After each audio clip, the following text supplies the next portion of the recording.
Welcome to the INFOWARS Nightly News. It is Tuesday, September 6th, 2016, and I'm Leanne McAdoo. Here's what's coming up tonight. Tonight, no Hillary, that wasn't a press conference. After making claims that she often talks to the media, Hillary Clinton abruptly ended her questions and answer session when she couldn't stop coughing. Well, that doesn't sound too good. Meanwhile, the mainstream media and the Clinton campaign insist that Hillary's poor health condition is just a conspiracy theory. Then, of course the elections will not be rigged. What does that mean? After claiming that the elections won't be rigged, Barack Obama now says the Russians may launch a covert operation to rig U.S. elections. And that means the DHS might be called in to monitor and assume direct control. All that plus more from Hacking Hillary. That's up next. The INFOWARS Nightly News. No, Hillary Clinton, that was not a press conference. After refusing to give an actual press conference for some 276 days, Hillary Clinton's campaign put together a little Q&A session with a gaggle of establishment reporters aboard her new private jet. Of course, it abruptly ended after about 10 minutes when she couldn't stop coughing. So she was asked a few softball questions, which gave her the perfect opportunity, which is what Hillary Clinton loves. She loves to be able to control the Q&A sessions. So they threw some softballs out of which she could throw out these crazy conspiracy theories. Once again, she made the claims that the Russian government is seeking to influence the U.S. election through cyber attacks and hacking. Immediately, she attempted to link Donald Trump to that alleged activity, saying, interesting that this activity happened around the time Trump became the nominee, raises even more serious questions about Trump. She sounds like a conspiracy theorist. Where's your tinfoil hat, Hillary? So then they also kind of went on to say, are you going to close Guantanamo Bay if you get elected? Which that's an absurd question to ask her, considering the scale of scandal that she is mired in, and not to mention that Obama is doing a really good job at clearing the place out of these potential jihadis. They also went on to ask her one question of substance was asked concerning her private email server. One of the reporters asked her about the claims that Hillary had her server wiped with a sophisticated program known as BleachBit, which of course then Clinton responded, I don't know anything about that. She claimed to be completely ignorant of it. That was not something I was aware of. And I think the fact to point out that there was no connection, it wasn't something, as far as I understand, that was related. Oh yeah, having your server wiped with BleachBit, annihilating everything that was on your private server. The issue with that is that this took place 3 weeks after she made that claim to the American people. I've already told them to release my emails. I want America to see what was on my server. Right, and that's why you had one of your aides completely wipe it away with BleachBit.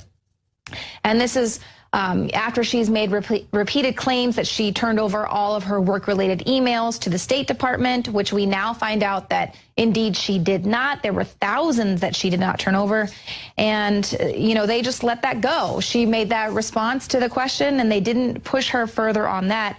And that's why we have to be able to have these press conferences, actual press conferences, where she can't control the questions that are being lobbied at her, and so she needs to respond and continue to be pressed on this. And then here, excruciating irony, they asked her about the conspiracy theories surrounding her health. She said, I'm not concerned about those conspiracy theories. I pay no attention to them. And that was just minutes before she had to stop the Q&A session because she could not stop coughing, hacking, okay? And just as she did earlier in the day, Millie Weaver got that on Periscope, her for about 4 minutes of like tremendous hacking. So we'll get to that later. But now, in spite of the Labor Day dump, we told you that this is what they do. Whenever there's a big holiday weekend, they put out more of the emails and more things related to Hillary Clinton, because we see this collusion and cover-up from all angles. Well, now the Trump campaign is calling on the FBI to make the additional Clinton email investigation records public. The campaign manager says not only do the FBI interview notes underscore Hillary Clinton's terrible judgment, incompetence, and dishonesty, they raise serious questions about whether emails regarding the terrorist attack in Benghazi were intentionally destroyed while under congressional subpoena. According to the FBI's notes, an intense round of deleting began weeks after lawmakers subpoenaed Clinton's emails following the New York Times report exposing her secret server. So they give you the key dates there. If you scroll down, you can see that on March 2nd of 2015, the New York Times reported on the existence of Clinton's private email system. Immediately following that report, the Benghazi committee subpoenaed emails from Clinton's private server. And then on March 9th, Cheryl Mills sent over this preservation request. But on the 25th, the company that's handling Clinton's private server, Platte River Networks, holds a conference call with Bill Clinton's staff. And then following that, sometime there, an aide wiped the server clean with BleachBit. That deleted all of her emails. So now, of course, the GOP is pursuing obstruction of justice. They're saying, was there some obstruction of justice there? Of course there was. We're seeing that repeatedly. And now some newly released emails suggest that a top Hillary Clinton aide actually stage managed the first hearing on the Benghazi terrorist attack. They were feeding specific topics that Clinton wanted to be addressed. They were feeding these specific topics to Democratic Senator Robert Menendez, who was at the time acting chairman of the Foreign Relations Committee. The emails say, we wired it that Menendez would provide an opportunity to address two topics we needed to debunk: her actions and whereabouts on 9/11, and these emails from Chris Stevens about moving locations. And right out of the gate, these were the first hearing questions from Menendez that day. They covered both these topics, giving Clinton the opportunity to say where she was and how she handles these things. So even right there, we're seeing some collusion to make, give her the opportunity to clear her name and make this look good, not to actually get to the bottom of things, but to feed her questions so she can give the response, just like with these Q&A sessions. And here also in this FBI emails, we've learned that several of Hillary Clinton's aides told the FBI that they were unaware of the former Secretary of State's private email server. But a Daily Caller review of the public documents revealed that at least two of the aides, Huma Abedin and Cheryl Mills, were involved in multiple email exchanges in which Clinton's server was discussed. So there's no way that these top aides there at the State Department had no idea she was using this private server. More collusion. A DOJ official who led the independent Clinton email probe is actually a big-time donor to Obama. So this is someone who's supposed to be thoroughly independent. He's part of the government's investigation into her email practices. But, he's contributing to President Obama's presidential campaign. That is David H. Loffman. So it's just the whole system is rigged. And this is even after President Obama says, rigged? What does that even mean? Who would do that? So back to these Russian conspiracy theories. Now intelligence agencies are accusing Russia of conducting a broad covert operation in the U.S. to sow public distrust in the integrity of upcoming elections, only weeks after the president suggested that the elections would not be rigged. What does that even mean, he said. So these officials are now saying that Russia is going to disrupt the election process directly, and the FBI has alerted state and local officials to be prepared for potential cyber threats. But clearly, it's actually the White House that's pushing these conspiracy theories. The intelligence official says they have no definitive proof of Russia tampering with the coming elections. And additionally, the Washington Post refers to the Russian government hack of the DNC, yet in the same sentence notes the hack has not been officially ascribed by the U.S. government to Russia.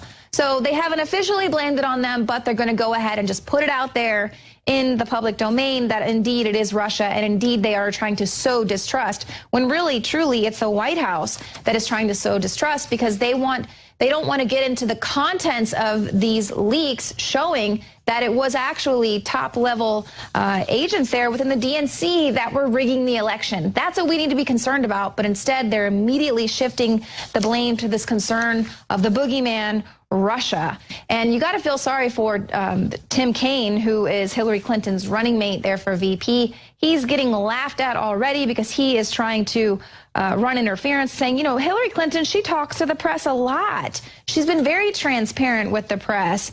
But obviously he doesn't understand the difference between Hillary's staged events and a real, unscripted, open access press conference where reporters are going to be allowed to ask whatever they want. That's what Hillary is so afraid of. We've already seen the way she responds when questions are lobbed at her. So he also went on to say, you know, she made a mistake by only using one device. She used 13. Her aides tried to destroy these 13 devices with actual hammers. They tried to break these. So then he goes on to say, well, Hillary wants the people to have access to the information. She wants it to be public, despite the whole hammers and deleting the emails thing with BleachBit. And of course, back to the hacking Hillary, the media was caught in a blatant lie trying to say that the pollen count was really high in the area that day. Oh, it's just allergy season. Hillary Clinton joked about being allergic to Donald Trump. And, you know, I guess they don't understand that there are websites that actually track the daily allergen level, which confirmed that grass pollen was low, tree pollen was low, ragweed pollen was moderate, allergens were not high. So, of course, it doesn't explain the exact same coughing fit that Hillary Clinton has had on multiple occasions. And as Trump's campaign manager says on Hillary's coughing, she must be allergic to the media. And that's what was getting her off. And now, get this, now that everyone's really digging in with what was actually going on with the pay-to-play there with the Clinton Foundation, Hillary says that it is appropriate that Bill Clinton will cut ties with the foundation if she becomes the president. She's not going to comment just yet on Chelsea's involvement. She says, you know, we'll get there if I'm elected. But, you know, if it was wrong, if it's wrong if she becomes the president for the Bill Clinton to have such close ties with the foundation, well, what was the deal with being Secretary of State? Why was it okay then?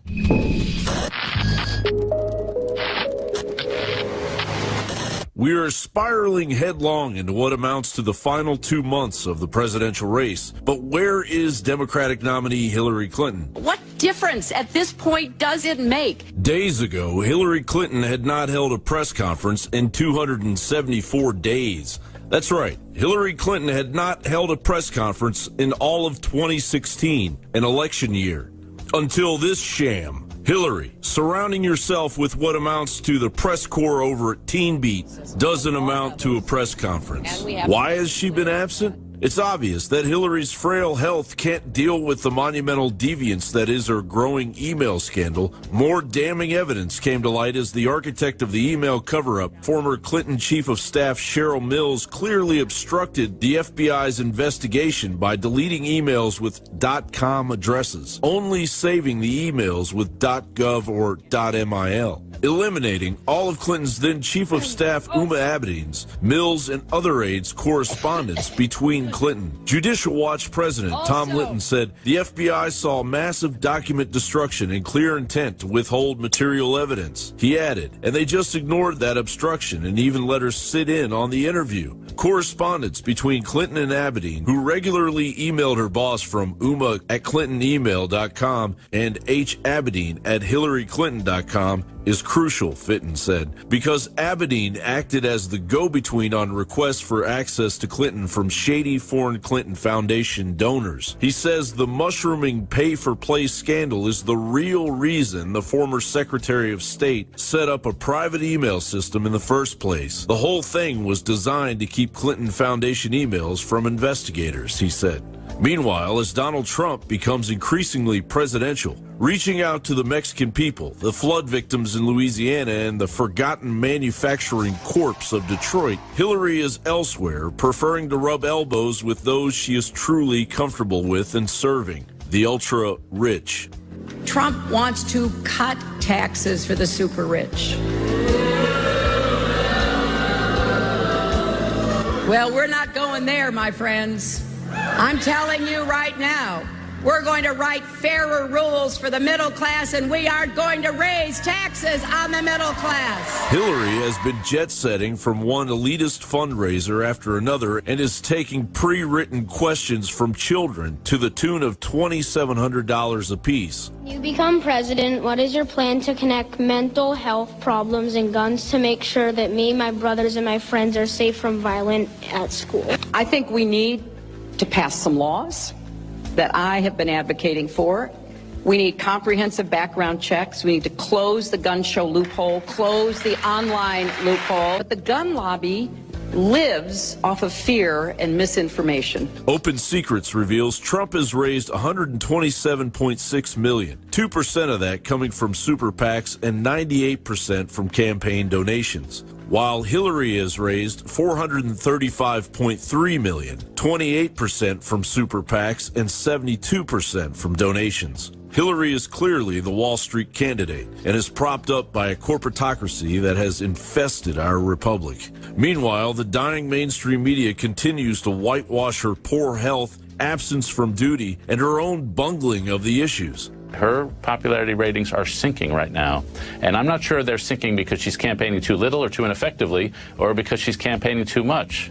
I sort of suspect the latter, and that she'd do better if she was even quieter than she is now. And the media continues to fall on its sword, going with the narrative of total propaganda, as was in the case of the Huffington Post article titled "Conspiracy Theorist Alex Jones Boasts About Advising Donald Trump." Editor's note, Donald Trump regularly incites political violence and is a serial liar, rampant xenophobe, racist, misogynist, and birther who has repeatedly pledged to ban all Muslims, 1.6 billion members of an entire religion, from entering the United States. This is what we can expect from a completely propagandized media as it protects the globalist choice and possibly sickest candidate since William Henry Harrison in an attempt to enter the Oval Office. John Bound for INFOWARS.com.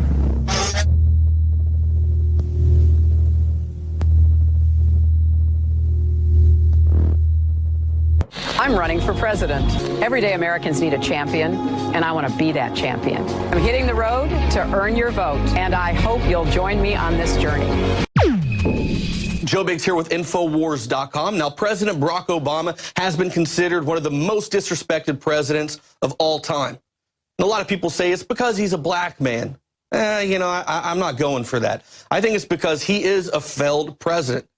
Obamacare, a failure. The fact that he can't even go and visit with the people in a timely manner in Louisiana. Instead, he's too busy playing golf. Meanwhile, Donald Trump goes down there and gets the job done quickly, and he gets it done actually by handing out stuff, helping out the people, showing that he cares.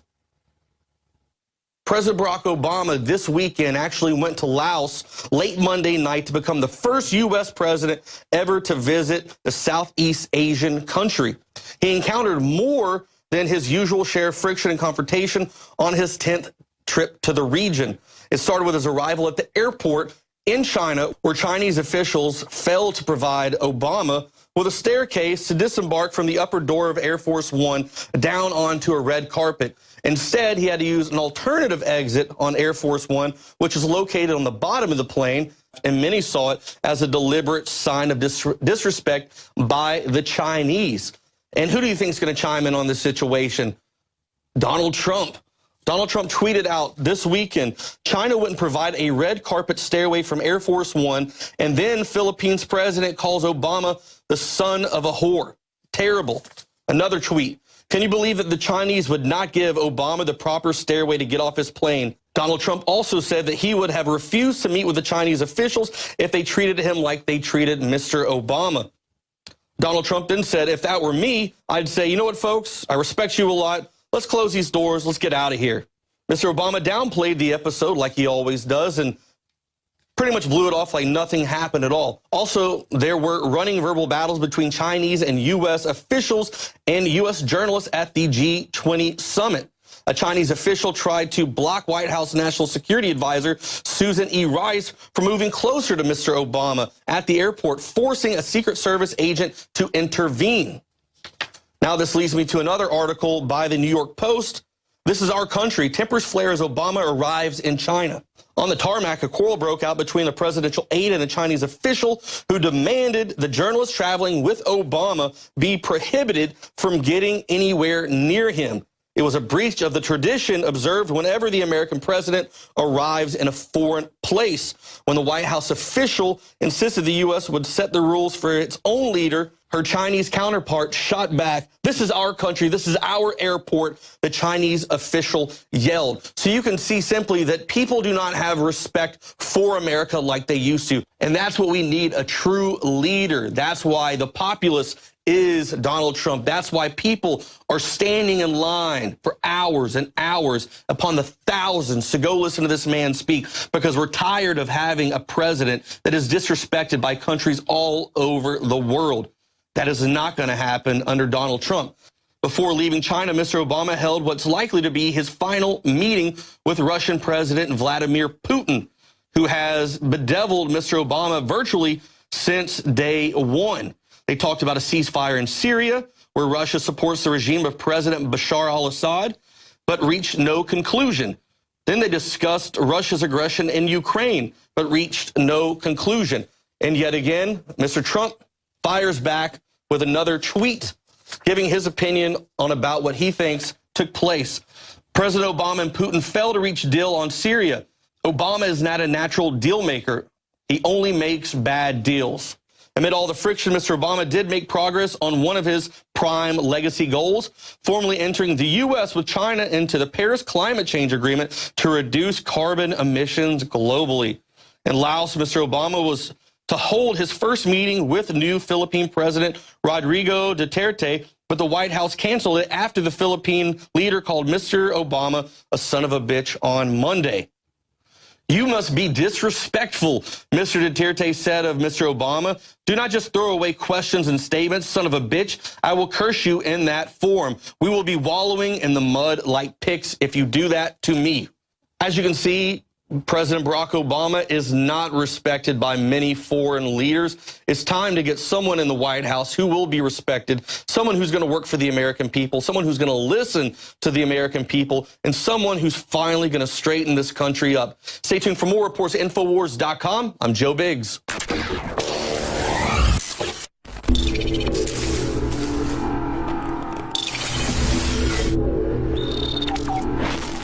Ladies and gentlemen, Donald Trump is now surging in the polls, and he has just received what might be his strongest endorsement yet. In an open letter from the military leaders, 88 former military leaders have just voiced their public support for Donald Trump. The strong statement reads, "The 2016 election affords the American people an urgently needed opportunity to make a long overdue course correction in our national security posture and policy. As retired senior leaders of America's military, we believe that such a change can only be made by someone who has not been deeply involved with and substantially responsible for the hollowing out of our military and the burgeoning threats facing our country around the world. For this reason, we support Donald Trump's candidacy to be our next commander-in-chief." Not only are these strong words of support for Donald Trump, this is actually also a knock on Hillary Clinton and Barack Obama, who are responsible for the unrest in the Middle East and the purging of the military. The statement goes on. "In our professional judgment, the combined effect is potentially extremely perilous. That is especially the case if our government persists in the practices and people that have brought us to this present pass. For this reason, we support Donald Trump and his commitment to rebuild our military, to secure our borders, to defeat our Islamic supremacist adversaries, and restore law and order domestically. We urge our fellow Americans to do the same." Now, this is the same message that Donald Trump and Mike Flynn encouraged in Virginia today, asking people to get their family and friends to get out to the polls and vote Donald Trump. Is this Donald Trump's greatest endorsement yet? This shows that Donald Trump is not alone. He has support from the military in his efforts and in his foreign policy. Now, Remo Butler, a retired brigadier general, went on Fox and CNN today voicing his support for Trump, but he also took the conversation in a different direction. It was a big decision point to come on CNN and do this. And I do appreciate your being here. Especially as a black man.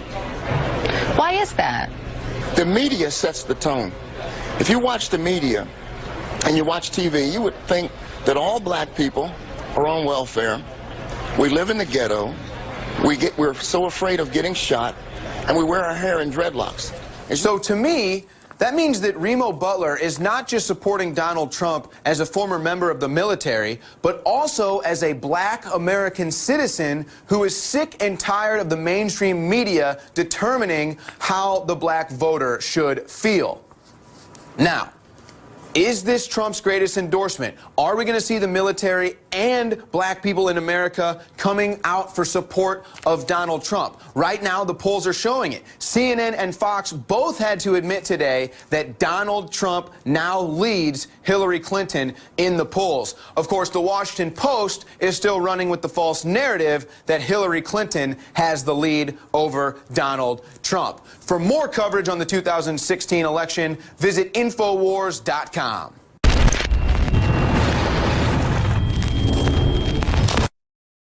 The Federal Reserve is a private banking cartel. The Fed is a sometimes very independent organization. What should be the proper relationship between a chairman of the Fed and a president of the United States? The Federal Reserve is an independent agency. There is no other agency of government which can overrule actions that we take. They print our money and then loan it to us at interest.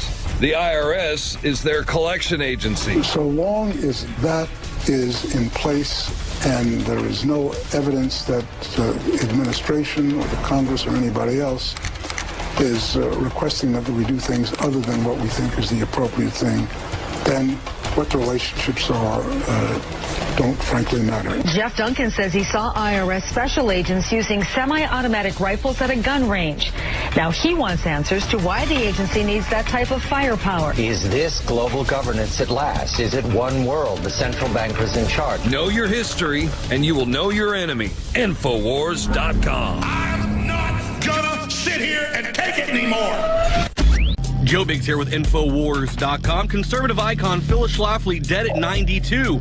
She is and was an icon of human liberty, said Alex Jones. Without trailblazers like her, we would have no chance against the forces of tyranny. Schlafly, a formidable pro-family grassroots organizer who was politically active for 70 years, founded the Conservative Eagle Forum in 1972 and served as president since then, overseeing the organization's rise to 80,000 members today. Her focus from her earliest days until her final ones was protecting the family, which she understood as the building block of life. The Eagle Forum said in a statement she recognized America as the greatest political embodiment of those values. From military superiority and defense to immigration and trade, from unborn life to the nuclear family and parenthood, Phyllis Schlafly was a courageous and articulate voice for common sense and traditional values. You can find more reports like this at InfoWars.com.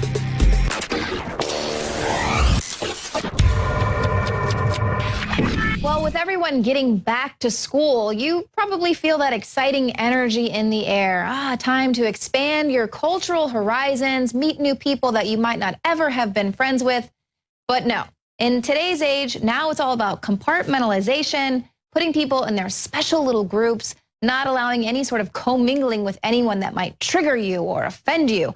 Ashley Beckford joins me now so we can talk a little bit about this. It's not about equality anymore and everyone kind of joining together. It's all about superiority and the superiority of your special little victim class. That's exactly right, Leanne. What it's all about today is a culture of victimization. It's no longer, we're all trying to understand each other and kind of get into our, cohesive group, like what brings us to this city if we're in a particular college or what have you, what brings us to, this university. It's all about let's get into our culture of victimization. Let's see how many points we have on the victim scale. And let's see, Well, also it's racist and you might trigger someone if you ask them where they're from because, then you're insinuating that they're not from the United States. Right. That's racist. Yes, so you can't even have conversations with people. Microaggressions are the big thing that we're going to talk about today. It's happening all over the country and really the world. Right. And so one of the big stories out right now is that California State University in Los Angeles, they just rolled out segregated housing for black students. So this is an arrangement. It comes just about 9 months after the university's Black Student Union issued a set of demands in response to what its members contend are frequent racist attacks on campus, such as racially insensitive remarks and microaggressions by professors and students.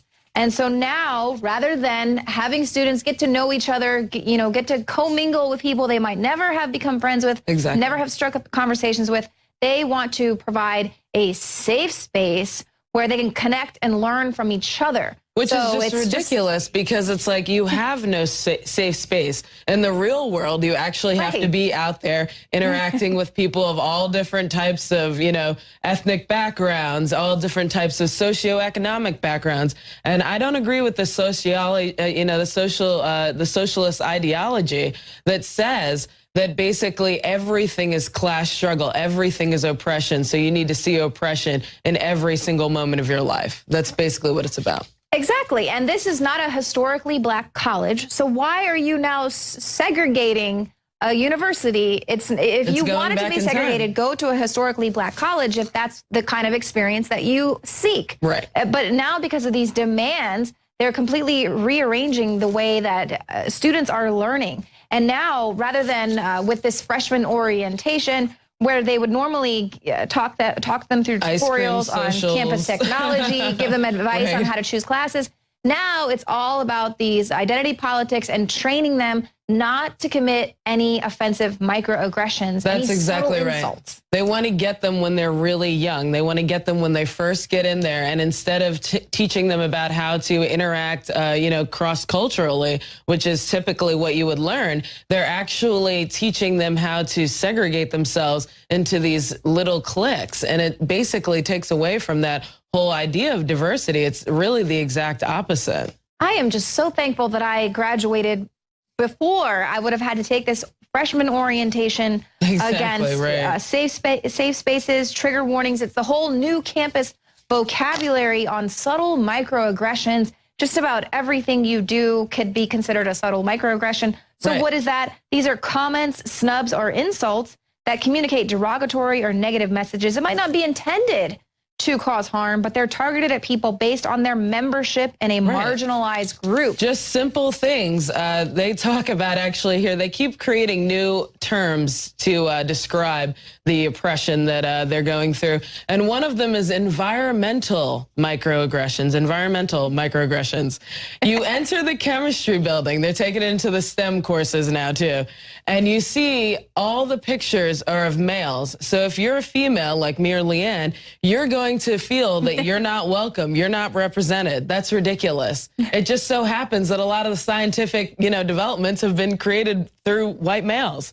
And then you have micro-invalidation. They're saying that just merely suggesting that your race or your ethnic background actually did not play that great of a role in planning out your life, that's a micro-invalidation. That's saying, you're not able to everyone can succeed in this society if they work hard enough. That's racist. That's racist, exactly. Well, that's a microaggression. And here we're actually starting to see some of these, seeing this sort of playing out. People are actually losing their jobs if they commit these microaggressions or they don't issue a trigger warning before they post on a Facebook page.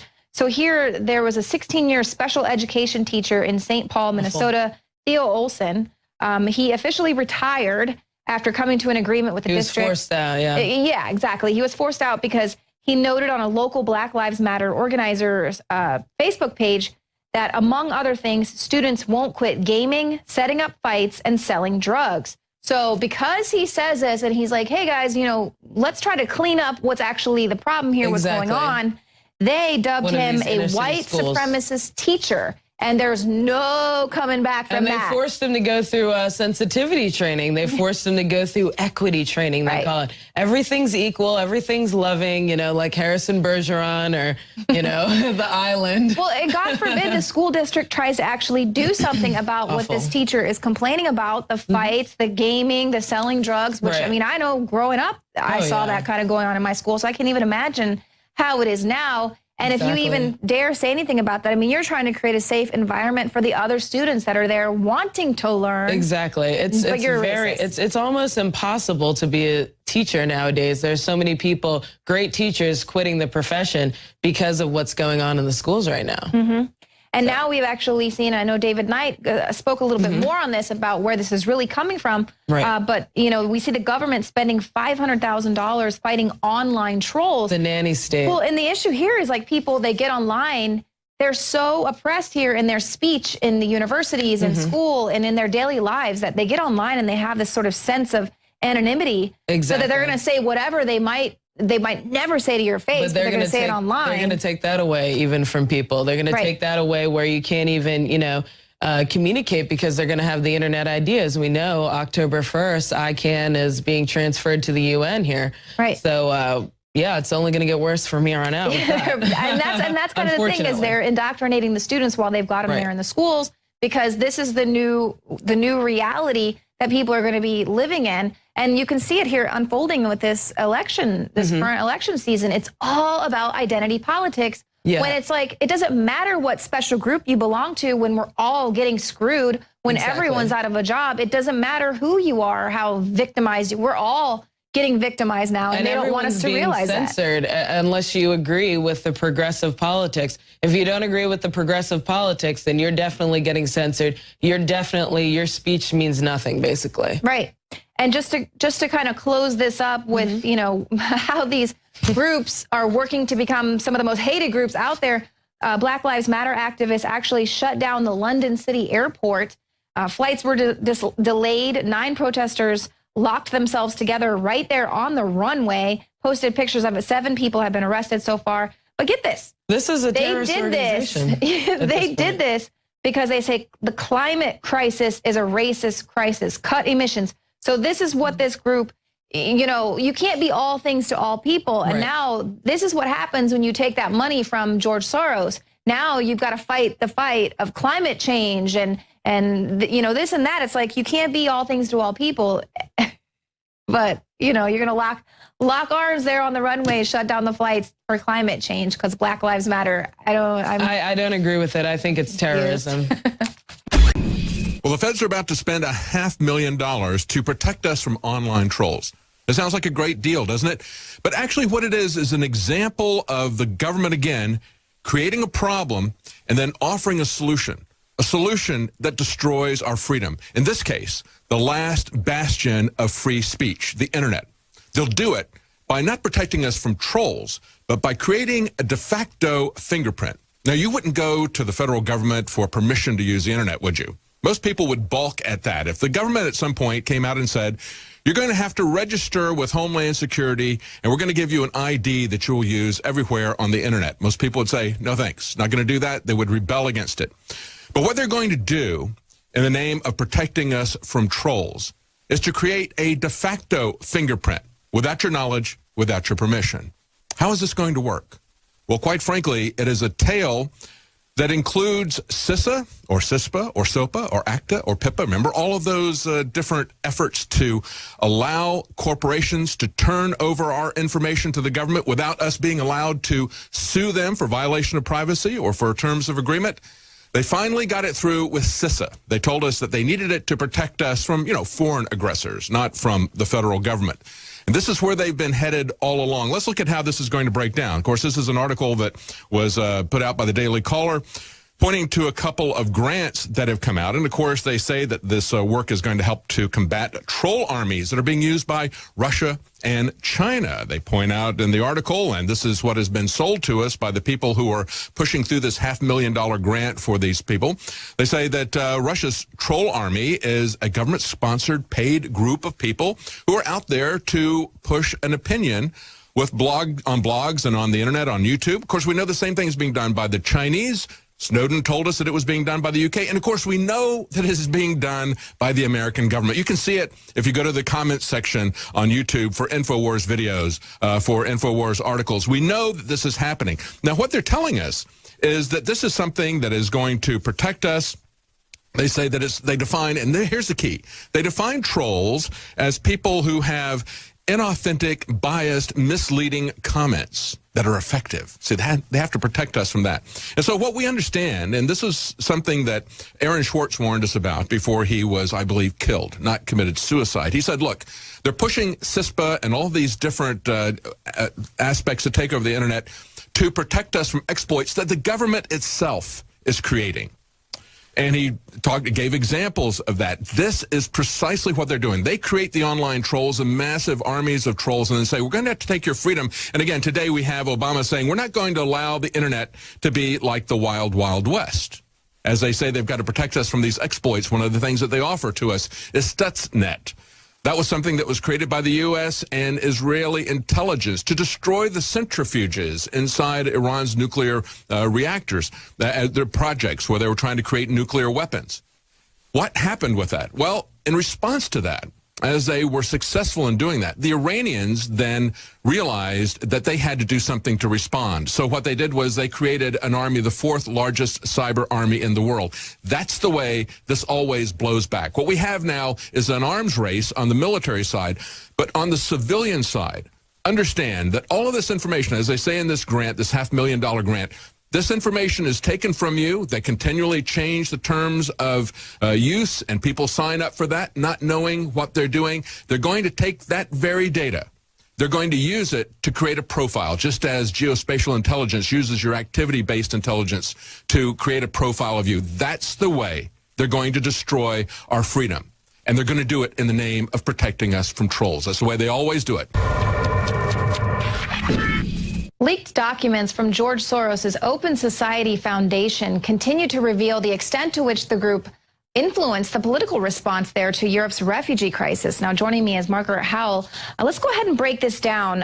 So basically, to the tune of about $600,000, they are pushing this pro-refugee agenda. That's right. So they're trying to counter xenophobia, xenophobic attitudes in Europe, and he's doing more than doing this mainstream polite push to try to normalize the refugee climate that we're in. He's bullying and censoring what he can't normalize in the collective psyche. And $600,000 in lobbying efforts and wanting to make the religion of peace, us be more tolerant to it, the same religion of peace. He doesn't say, though, whether he's trying to normalize tolerance within the religion of peace, which is very astonishing to me, because we're talking about the same religion of peace that, Milo Yiannopoulos coined a piece last week called The London We Lost, and how he talked about, as a gay man, he doesn't really feel safe walking around his own hometown any longer because he knows that how they feel about him, and throwing them off buildings and hanging them from cranes is what he cited. So the tolerance message only goes towards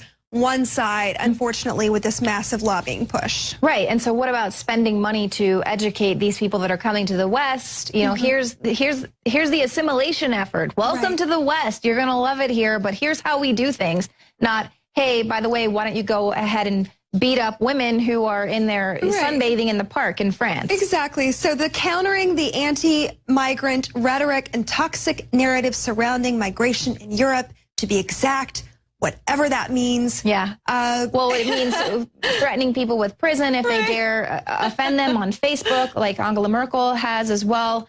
And, you know, we see this. This is just kind of the name of the game here with George Soros. He's got his hands in everything, his group, because they are fomenting unrest, because they want to destabilize the planet. That's the only way they're going to be able to bring in this one world government. You have to destabilize. You've got to create the problem. And they're right there to provide the solution. I thought it was very interesting that there was an article today about some illegal immigrants that were caught there at the border, and they're basically telling the Border Patrol, Obama told us to come. Correct. So we're talking about border agents that capture people illegally trying to cross the southern border. And these agents, they capture them, they immediately release them 9 out of 10 times, Leanne. So they're free to either redo it, you know, and oftentimes we see that they do. And this happened in a sanctuary city, of course, not like San Francisco in terms of being a sanctuary city, but San Diego is right up there. And they said, look, Obama said we can come. It's okay. We've got his okay. They didn't say the president. They said specifically Obama. Right, exactly. You know, this is the message they're getting, is that Obama said it's okay. And, you know, this is what's happening in these refugee countries as well. All they got to do is claim political asylum, and they can come right in. And so they don't want to go to the countries that'll actually take them. Like I know Portugal is saying, hey, come on in, we'll take you. And they don't want to go there. They want to go where the handouts are. Right. We have just like coming into the U.S. We have such a massive program in place. So for the refugees that the State Department has rubber stamped in, you won't believe the benefit package. The visa application process is so streamlined. It's basically like, hello, you're in. Oh, by the way, here's a house. Here's our education. Here's food indefinitely. Have as many children as you'd like. We've got you. We know we promised that we would cure the homeless veteran population. That was one of Obama's pledges. That hasn't happened, but he's going to fast track people who are going the illegal route to come through here. Not rewarding the people who have been patiently waiting, trying to abide by the laws of coming to this country legally and going through the rigmarole of the whole visa process. And Ron Paul has an article up at INFOWARS.com, how to solve the illegal immigration problem. He doesn't want walls. He doesn't want government databases, no biometric national ID cards. How to solve it? Not a penny in welfare for illegal immigrants. It's really that simple. Don't reward people. I mean, I love Dr. Paul. I agree with him on so much. I have such a deep respect for him. But in this case, Leanne, you know, he's all about small government, and I am as well. But isn't it the job of the federal government to secure the border? And that's what he attacks. He's like, okay, well, if you build a wall 8 feet high, you're going to find somebody with a ladder that's 9 feet long. So he makes a good point, but at the same time, the most basic job of the federal government is to secure the border. Well, and that's very true. And as we saw in that report with Joe Biggs as well, the wall, you know, it's more like a fence. It's, you know, there are barriers that are being penetrated, if you will, all over the border there. So and also, too, if you construct the wall, it's going to keep us in as well. So, you know, I feel like they've definitely got their hands tied, but you would definitely curb the influx of these people if they knew they weren't going to get these handouts and get kind of fast-tracked in, just like you said, you know, here's a house, here's all the benefits, here's your food stamps. Like this other family that's here, this one just made me so angry. This was a New York deli owner, and they were charged with food stamps fraud, and they actually broke in and committed a bunch of robberies, stealing kitchen cabinets, hot water tanks, and heating units from an unoccupied rental property. And when they get charged, she's like, F you, America. Are you happy now? Now we have to pay for the crimes you committed. Screw you. Well, thank you, Margaret. Be sure to join us here tomorrow night, 7 p.m. Central, for our live coverage of the Commander-in-Chief Forum.